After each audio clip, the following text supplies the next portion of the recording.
Pagtitipid at pag-iimpok bilang sariling pangangasiwa sa mga biyaya ng Diyos. Learning Competency 1A. Nakapag-uugnay sa kahalagahan sa pagtitipid at pag-iimpok sa sariling pangangasiwa sa mga biyaya ng Diyos. Magsimula tayo sa pamamagitan ng icebreaker na pinamagatang pangangailangan o luho. Mag-thumbs up kung ito ay pangangailangan at thumbs down naman kung ito ay luho lamang. Magsimula na tayo. Una, bagong cellphone. Pangalawa, fast food. Pangatlo, alkansya. Pang-apat, online games. Panglima, grocery items. At pang-anim, donasyon. Mula pa lang sa simpleng pagpili ng bibilhin, makikita na natin kung paano tayo humawak sa mga biyaya. Pero alam ba natin kung paano ito gamitin ayon sa kagustuhan ng Diyos?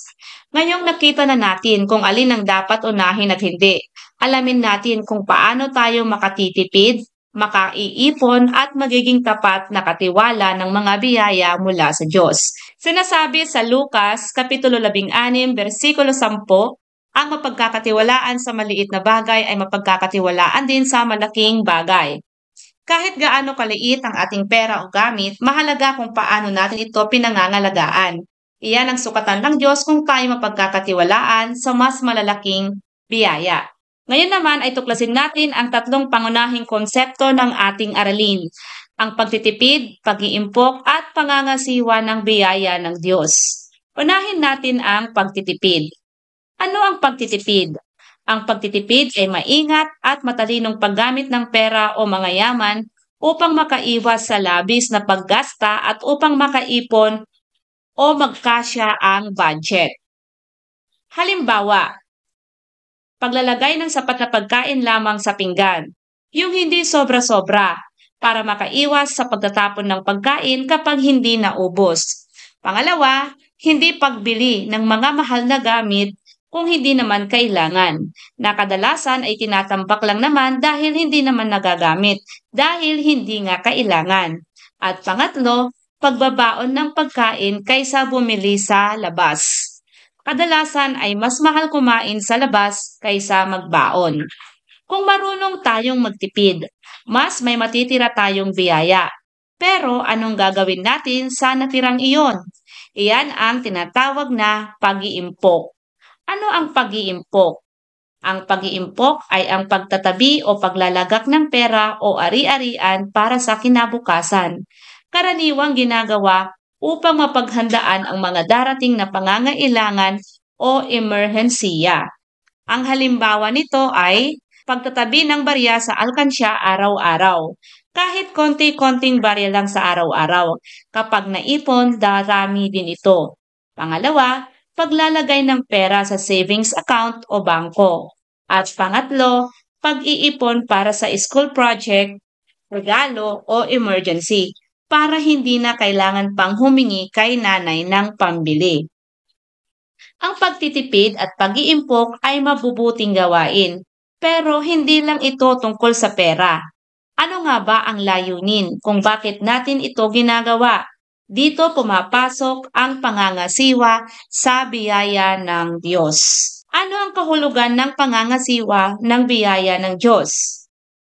Ang pangangasiwa ay ang pagsasaayos, pamamahala o pagbabantay sa paggamit ng mga yaman, gawain o tao upang matiyak na maayos ang takbo ng mga ito. Ang lahat ng bagay na mayroon tayo, kalusugan, talento, pera, gamit, ang lahat ng mga ito ay biyaya ng Diyos at tayo ay mga katiwala lamang. Pinagkatiwala niya sa atin ang mga ito. Bilang katiwala, tungkulin natin na gamitin ito sa tama at makabuluhang paraan. Halimbawa, gumamit ng talento sa pagsisilbi sa iba. Kung ikaw ay magaling sa pagsasalita, maaari mo itong gamitin sa pagbabahagi ng salita ng Diyos sa ibang tao. O kaya, ikaw ay magaling na leader. Pwede kang manguna sa mga grupo o organisasyon na may layuning maglingkod sa kapwa o sa lipunan. Pangalawa, gumastos ng pera sa mga kailangan, hindi sa luho. Pangatlo, magbahagi sa nangangailangan. Kaya tayo binibiyayaan ng Diyos ay para may magamit tayo. at may maibigay din tayo sa mga kapwang nangangailangan. Ngayon, paano nagkakaugnay-ugnay ang tatlo? Ang pagtitipid, ang pag-iimpok, at pangangasiwa sa biyaya ng Diyos. Pag-uugnay ng tatlo. Kapag tayo ay marunong magtipid, hindi tayo nagwawaldas at may naiiwang biyaya. Kapag tayo ay marunong mag-impok, may hinahandang bagay para sa kinabukasan. At kapag tayo ay may malasakit sa biyaya ng Diyos, ginagamit natin ito sa tama at may layunin. Kaya, ang pagtitipid at pag-iimpok ay paraan ng pagiging mabuting katiwala ng biyayang galing sa Diyos. Para mas malinaw, narito ang isang maikling kwento. Si Ana ay isang grade 7 student. Gusto niyang bumili ng milk tea araw-araw sa school. Pero naisip niyang mas makakabuting magbaon ng tubig at gamitin ang naipon para bumili ng regalo sa kaarawan ng nanay niya. Unang tanong, anong birtud ang ipinakita ni Ana? Sagot, ipinakita ni Ana ang birtud ng pagtitipid at pagmamahal sa magulang. Sa halip na gastusin ang kanyang pera sa pansariling luho, pinili niyang magtipid para magamit ito sa mas makabuluhang bagay. Pangalawang tanong, paano niya ginamit ang kanyang biyaya? Sagot, ginamit ni Ana ang kanyang biyaya, ang kanyang pera o pangbaon sa matalinong paraan. Sa halip na ubusin ito kaagad, nagbaon siya at nag-impok upang makapagbigay ng regalo, isang pagpapakita ng responsableng pamamahala sa kanyang yaman. Pangatlong tanong, paano ito konektado sa pagiging katiwala ng Diyos? Sagot, bilang katiwala ng biyaya ng Diyos, ipinakita ni Ana ang pananagutan at pagpapahalaga sa maliit na bagay na hawak niya.